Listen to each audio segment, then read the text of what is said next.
Saan tutungo ang mga habang patalikod naghihingalo? Ang lapis na ginamit sa kwento nating nautlot. Bawat buklat ng aklat binabalikan,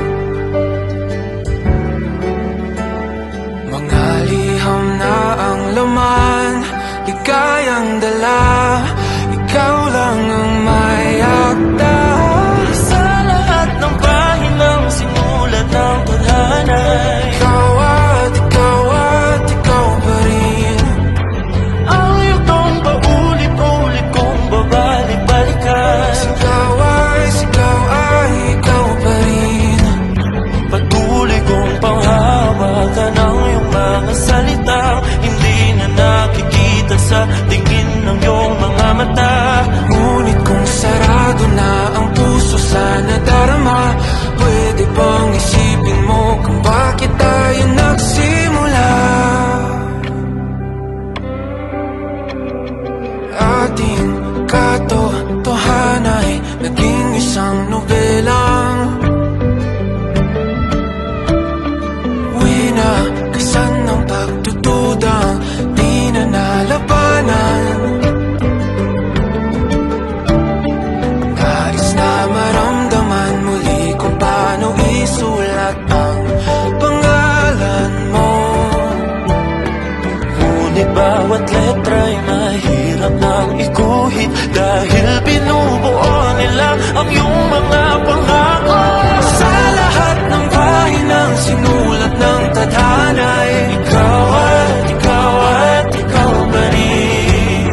Ang yugtong paulit-ulit kong mabalik-balikan. Sigaw ay ikaw pa rin. Simula sa wakas na di matuklasan, babalik kung saan di na natagpuan ng mga matang nakatanaw sa umpisa ng yugtong di na sana naisulat pa. Simula sa wakas na di matuklasan, babalik kung saan di na natagpuan ang mga matang nakatanaw sa umpisa ng yugtong di na sana naisulat pa.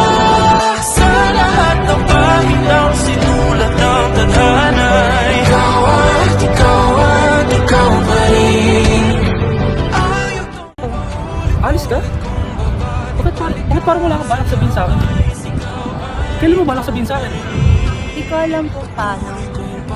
Hindi ako makahanap ng seko. Takot ako. Ano natatakot? Natatakot ka sa akin? Ano natatakot ka sa akin? Sarili ko. Natatakot ako masaktan kita.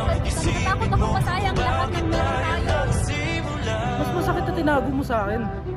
Na para bang wala akong karapatan malaman kung ano nangyayari sa buhay mo.